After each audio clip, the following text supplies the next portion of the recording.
ನಲವಿನಿ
ಮಗ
ತಮ್ಮ ಕೈ ಮುಗಿಲೇಬೇಕು. ಹೌದೌದು.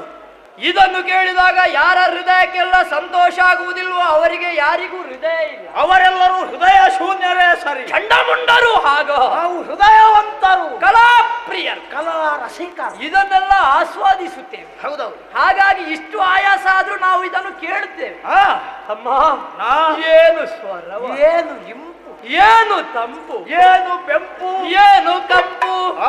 ಶ್ರುತಿ ತಾಳಲಯಬದ್ಧವಾಗಿ ಆರೋಹಣ ಅವರೋಹಣಕ್ಕನುಗುಣವಾಗಿ ಸಂಕೀರ್ತಿಸಲ್ಪಡಬಹುದಾದಂತಹ ರೀತಿಯಲ್ಲಿ ಹೊರಹೊಮ್ಮುವ ಗಾನ ಸುಧೆ, ಗಾನಾಮೃತ, ಗಾನ ಲಹರಿ.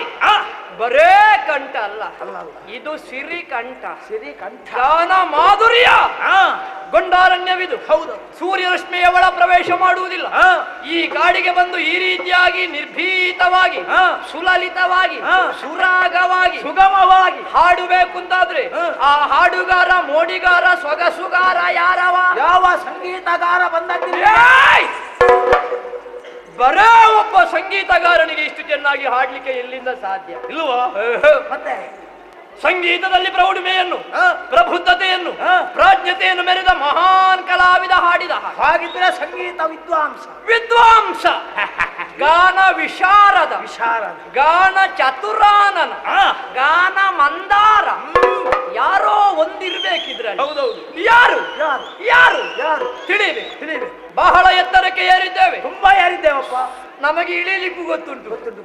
ಇಳಿಯೂತಾ ಬರೇ ಇಳಿದ್ರೆ ಸಾಕಾಗಲ್ಲ. ಮತ್ತೆ ಆ ಅರಸಬೇಕಾದನ್ನು ಹುಡುಕಬೇಕು. ಅರಸುವುದಕ್ಕಾಗಿ ಶ್ರಮ ಪಡಬೇಕಾದದ್ದಿಲ್ಲ. ಆಗದಿಂದ ನಮ್ಮ ಕರುಣಗಳಿಗೆ ಕೇಳಿಸ್ತಾ ಇರುವುದೇನದು? ಅದು ಸ್ವರ, ಸ್ವರ, ಸ್ವರ, ಸ್ವರ, ಸ್ವರ.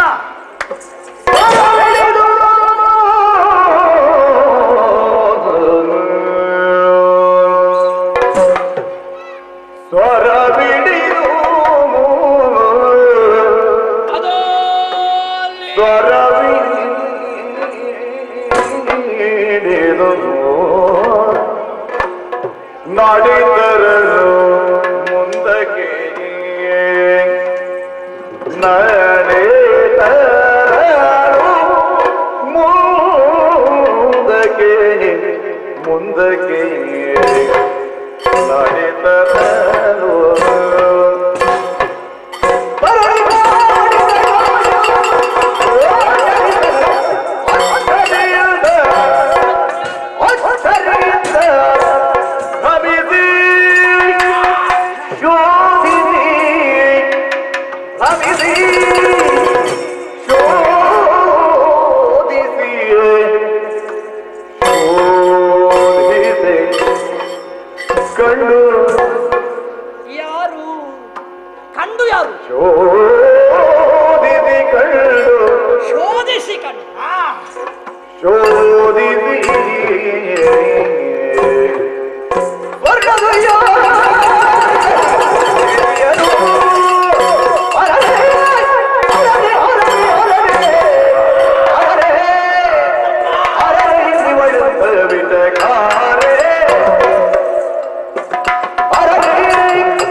ಭ್ರಮೆಯು ಯಾವುದು ಗೊತ್ತಾಗ್ತಾ ಇಲ್ಲ. ಏನದು ಹಾಗೆ? ತುಹಿಣಾದೆ ತುತ್ತದಿಯನ್ನು ಸೇರಿದಾಗ ವಿಶ್ರಾಂತಿ ಪಡೆದಾಗ ಕೇಳಿಸಿದೊಂದು ಸ್ವರ.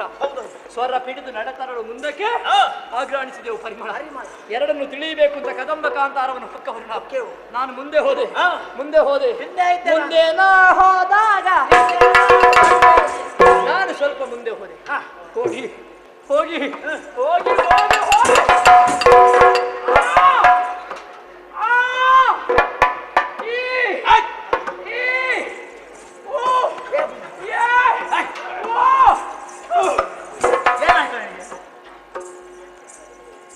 ಕಣ್ಣು ಏನಾಯ್ತು ಕಣ್ಣಿಗೆ? ಕೋಟಿ ಸೂರ್ಯನ ಪ್ರಭೆ ರಾಜಿದ ಹಾಗೆ ಮಿಂಚಿನ ಬಳ್ಳಿ ಬಡಿದಂತ ಅನುಭವ ಆಯ್ತು. ಕಣ್ಣು ಬಿಟ್ಟು ನೋಡ್ತೇನೆ ತಮ್ಮ. ಕಣ್ಣ ಮುಂದೆ ಒಬ್ಬಳಾಕೆ ಸೌಂದರ್ಯವತಿಯಾದ ಹೆಣ್ಣು ಚಿನ್ನದ ಉಯ್ಯಾಲೆಯಲ್ಲಿ ನಾಡುತ್ತಾ ಸಂಗೀತವನ್ನು ಪಾಡುತ್ತಾ ಸೆರೆಗಣ್ಣು ಗಾಳಿ ಕೊಟ್ಟುತ್ತಾ ನಮ್ಮೆಡೆಗೆ ಬೀರುವಂತಹ ದೃಶ್ಯವನ್ನು ನೋಡ್ತಿದ್ದ. ಸಾಮಾನ್ಯವಾದ ಹೆಣ್ಣಲ್ಲ. ಆಕಾಶದಂಚಿನಲ್ಲಿರುವ ಮಿಂಚಿನ ಗೊಂಚಲು ಇಲ್ಲಿಗೆ ಬಂದು ನಿಂತಿರಬಹುದೇ? ರತಿದೇವಿಯ ಕೈಯಲ್ಲಿರುವ ಅಂದದ ಚಂದದ ರಂದದ ಹೊನ್ನಗನ್ನಡಿ ನಮ್ಮ ಕಣ್ಣ ಮುಂದೆ ನಿಂತಿದೆಯೋ? ಚಿಲುವಿಕೆ ಚೈತನ್ಯವೋ ಪರಿಮಳದ ಮುತ್ತಳಿಯೋ ವರರ ಸದಾಕಾರದ ಗೌರವೋ ಎಂಬ ಹಾಗೆ ಭಾಸವಾಯಿತು. ತರುಣಿಯ ಸೌಂದರ್ಯವನ್ನು ಕಂಡಾಗ ಸುರಶಿಲ್ಪಿಯಾದ ವಿಶ್ವಕರ್ಮನ ಕುಶಲಗಳಿಗಾರಿಗೆ ಕುಸುಕಾಯಕವಳು ಕಾಂಜನ ಕನ್ಯಕಾಯದಲ್ಲಿ ಮಾಯದ ಕಡೆಗೂಡಿ ಕಣ್ಣ ಮುಂದೆ ಕಾಣುತ್ತಿರುವಳು. ರಸಿಕ ಕಾವ್ಯ ವಾಗ್ಮಯ ಶೃಂಗಾರ ಲೋಕದ ಕಾವ್ಯ ಕಾಮಿನಿ ಕನ್ನಿಕೆಯಾಗಿ ಕಣ್ಣ ಮುಂದೆ ನಟಿಸ್ತಾ ಇದ್ದಾಳು. ಚಂದ್ರಿಕೆ ಸ್ತ್ರೀ ರೂಪವಾಯಿತೆ ಬಳುಕುವ ವಿದ್ಯುಲ್ಲತೆಯ ಲತಾಂಗಿಯಾದಳೆ. ಪ್ರಪಂಚದಲ್ಲಿರುವ ಶೃಂಗಾರ ತತ್ವಕ್ಕೆ ಸಾಕಾರ ರೂಪವನ್ನು ಕೊಟ್ಟಿದೆ. ಅವರನ್ನ ಕಣ್ಣ ಮುಂದೆ ನಿಲ್ಲಿಸಿರಬಹುದೇ? ಮನಸ್ಸಿಜನಾದ ಮನುಮತ ಮಸೆದು ಮಂತ್ರಿಸಿ ಬಿಟ್ಟ ಹೂಬಾಣವೆಂಬ ಹಾಗೆ ಭಾಸವಾಯಿತು. ಆಗಿಸಿದ ಹುಬ್ಬೆಂಬ ಕಾಮನ ಬಿಲ್ಲಿಗೆ ಕಣ್ಣಿನ ರೆಟ್ಟೆಗಳೆಂಬ ಹಗ್ಗವನ್ನು ಕಟ್ಟಿಗುಡಿ ನೋಟವೆಂಬ ಬಾಣವನ್ನು ಪ್ರಯೋಗಿಸಿ ನನ್ನನ್ನು ಮಂತ್ರಮುಗ್ಧಳನ್ನಾಗಿಸಿದಳು ತಮ್ಮ. ಅವಳ ಸೌಂದರ್ಯವನ್ನು ನನ್ನ ಉಭಯ ನೇತ್ರ ಪಾತ್ರಗಳಲ್ಲಿ ತುಂಬಿಕೊಂಡದು ಮಾತ್ರ ಅಲ್ಲ, ಅವಳ ಸೌಂದರ್ಯ ಅನ್ನುವ ಕಾಸಾರದೊಳಗೆ ನಾನು ಇಳಿದು ಹಂತ ಪಕ್ಷಿಯಾಗಿ ತೇಲಾ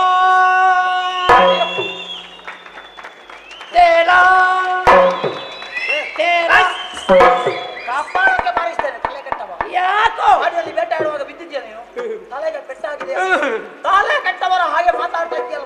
ಯಾಕೆ ಇನ್ನೊಂದು ವೈದ್ಯರಿಗೆ ತೋರಿಸದೆ ಬೇರೆ ದಾರಿಯೇ ಇಲ್ಲ. ಯಾಕೆ ಮತ್ತಂತದ ಕಾಡಿನ ಮಧ್ಯದಲ್ಲಿ ಹೆಣ್ಣು ಅವಳು ಹಾಗೆ ಅವಳು ಹೀಗೆ ಯಾವುದಾದ್ರು ಪಾತ್ರೆ ನೇತ್ರ ಪಾತ್ರೆ ಮಾತಲ್ಲ.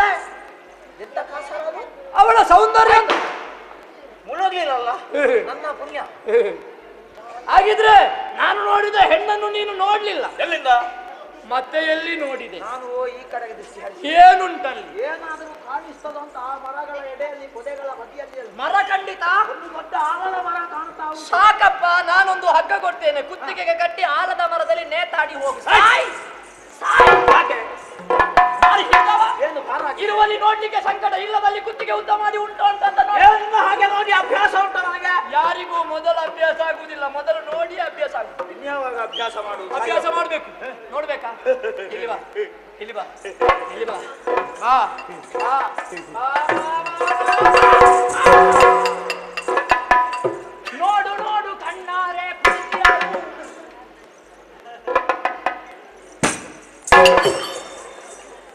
ಇಲ್ಲಿ ಬಾ. ನನ್ನನ್ನು ವೈದ್ಯರಿಗೆ ತೋರಿಸಬೇಕಲ್ಲ, ನಿನ್ನನ್ನು ವೈದ್ಯರಿಗೂ ತೋರಿಸಲಿಕ್ಕಿಲ್ಲ. ಯಾಕಂದ್ರೆ ಅವರಿಗೆ ನಿನ್ನ ರೋಗವೇ ಗೊತ್ತಾಗಲಿಲ್ಲ. ಯಾರಿಗೆ ನಾನೇ ಕರ್ಕೊಂಡು ಹೋಗಿ ತುರ್ತು ಚಿಕಿತ್ಸಾ ಘಟಕಕ್ಕೆ ಸೇರಿಸ್ತೇನೆ. ಏನಾಗಿದೆ ಪುಣ್ಯಾತ್ಮ? ನಿನಗೆ ಇಂದ್ರಿಯದ ದೋಷ ಉಂಟು. ಯಾರು ಹೇಳಿದ್ರು? ಇಲ್ಲದಿದ್ರೆ ಅಷ್ಟು ಚಂದದ ಹೆಣ್ಣು ಕಣ್ಣ ಮುಂದೆ ಉಯ್ಯಾಲೆಯಾಡ್ತಾಳೆ, ಬಾಯಿ ಬಾರದ ಮೂಗನಾದ್ರೂ ಹೊಗಳುವ ಸಂದರ್ಭ ನಿನಗೆ ನಾಲಿಗೆ ಮಗಚುವುದಿಲ್ಲ. ಒಂದೆರಡು ಶಬ್ದದಲ್ಲಿ ಹೊಗಳಲಿಕ್ಕೆ ಸಂಕಟವ? ಅಷ್ಟು ಹೊಗಳುವಾಗ ನಿನಗೆ ಇಷ್ಟಾದ್ರೂ ಹೊಗಳಬೇಕು ಅಷ್ಟೇ. ಇವಳನ್ನು ಹೊಗಳದ ನಾಲಗೆ ಯಾಕೆ? ನೋಡೆ ಸ್ಮರಣ ಪೂರ್ವಗಳು ನೀನೆ ಸರಸಿಜ ವದನೆ ಹರಿಣ ನೇತ್ರೆ ಚೆಲುವ ಮಾನಿನಿ ಇವಳು ವಿಮಲ ಗಾತ್ರೆ ಮಂದಗ ಮನೆಯ ಮಂದಹಾಸಮ ಸುಂದರ ಮನೆಯ ಕುಂದದ ವಯವ ಸೌಂದರ್ಯ ವಕ್ರ ಕುಂದಳೆಯ ವಕ್ರಾವಲೋಕನದ ಭಾವದ ಬಗೆಯ ಬಂಧುಗೆ ದುನಿಯದ ಬಂಧುರದ ಶಿಖರವನ್ನು ಏನೆಂದು ವರ್ಣಿಸ ಏನೆಂಬೆನು ಮನಸ್ಸಿನ ಮತದಾನೇನು ರತ್ನ ನಿಧಾನೇನು ತ್ರೈಲೋಕ್ಯ ರೂಪೈಕ ಸೌರಭವ ನೋಟಕರ ರಥದಾಕಾರ ಸನ್ನಿವೇಯಿಕೆ ಈಕೆಯ ತನು ಸೊಂಪಡಿದು ನುಂಬಿಡಿದು ಕಂಪುಗೆಯ ಲೋಚನದ ನೋಟದ ಹೊಲ ಹೊಡಗರಿಸೆ ಚೆಲುವ ಕದಪಿನ ಕಾಂತಿಗಳ ಗಳಿಸೆ ನಸುರಜ್ಜನ ಗುಮಗದಳಂಕರಿಸೆ ತನುಕಾಂತಿಯಿಂದ ಕೂಡಿದ ಹೆಣ್ಣಿವಳು ಕಂಗಳೋ ಕಾಮನ ಶರಂಗಳೋ ನೀಲಾಲ ಕಂಗಳೋ ಮಳೆಯ ಬಳಗಂಗಳೋ ರಕ್ತಾದರಂಗಳ ತೊಳಪದ ರಂಗಳೋ ಪೂರ್ಣ ಕಳೆಯೋ ತಿಂಗಳೋ ಎಂಬ ಹಾಗೆ ಭಾಷವಾಗಿದ್ದಾರೆ. ಅಮ್ಮ, ಇಷ್ಟು ಚಂದದ ಹೆಣ್ಣನ್ನು ಯಾರು ಯಾರು ಅಂತ ನಾವು ಆಲೋಚಿಸ್ತೇವೆ. ಯಾರಿವಳರೆ ಮಂಜುಳ ಗಾತ್ರೆ ರೈ ಭುವನ ಮೋಹಿನಿ ಸಾರಸ ನೇತ್ರೆ ಮೊಗ ಚಂದಿರನ ಗಂಡ ಹೊರತಲ್ಲ ಚೆಲುವ ನಗೆಯದು ಚಂದ್ರಿಕೆ ಅಹುದಲ್ಲ ಚೆಲುವಿನ ಸುಳಿಬುರುಳು ಮರಿದುಂಬಿ ಕುಳಿತ ಬಗೆ ನೋಡೆ ಯುವತಿ ಮಾತಂಗಗಾಮಿನಿ ಸರ್ಪನಿಭವೇನು ತುಂಗ ಪಯೋಧರಿಸ್ಕೋಬೋಲ ಇವಳಂಗ ಸಂಘದ ಭಾಗ್ಯವದು ಮೇಲೆ ಎಷ್ಟು ಮಗಳಿದ್ರು ಕಡಿಮೆ ಅಂತಾಗುತ್ತದೆ. ನನಗಿನ್ನು ಗೊತ್ತಾಗ್ಲಿಕ್ಕಿಲ್ಲ. ಏನಾದ್ರೂ ಗೊತ್ತಾಗುದಿದ್ರೆ ನಿನಗೆ ಅವಳನ್ನು ನೋಡು, ಯೋಚಿಸು, ಚಿಂತಿಸು, ಮತಿಸು, ಬಳಿಕ ಬಂದು ತಿಳಿಸು. ಏನಾದ್ರೂ ಒಂದು ಮಾಡ್ತಾರೆ. ಮಾಡು ಮಾಡಬೇಕಾದ್ದನ್ನೇ ಮಾಡು. ಯಾರಪ್ಪ ಇವ?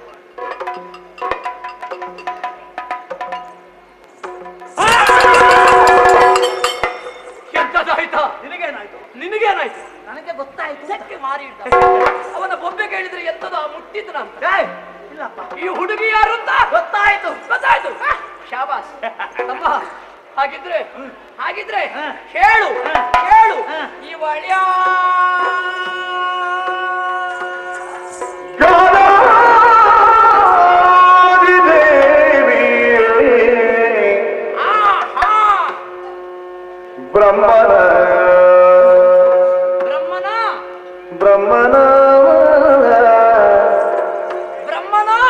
ಬ್ರಹ್ಮನ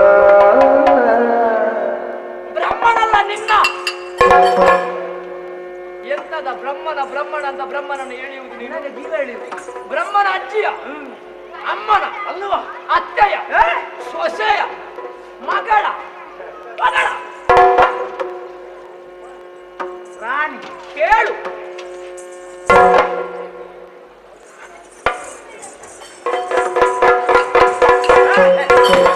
ಅದರ ಅಡಿಗೆ ಹಾಕಿಕೊಳ್ತೇನೆ ಮಾರಿ ಇದ್ದವನೇ. ನನ್ನನ್ನು ಸತಾಯಿಸಿದ್ರೆ ಅವಸರ ಮಾಡಬೇಡ. ಮತ್ತೆ ಹೇಳಲಿಕ್ಕೇನು? ಅವಸರವೇ ಅನಾಹುತಕ್ಕೆ ಕಾರಣ. ಹೇಳ. ರಾಣಿ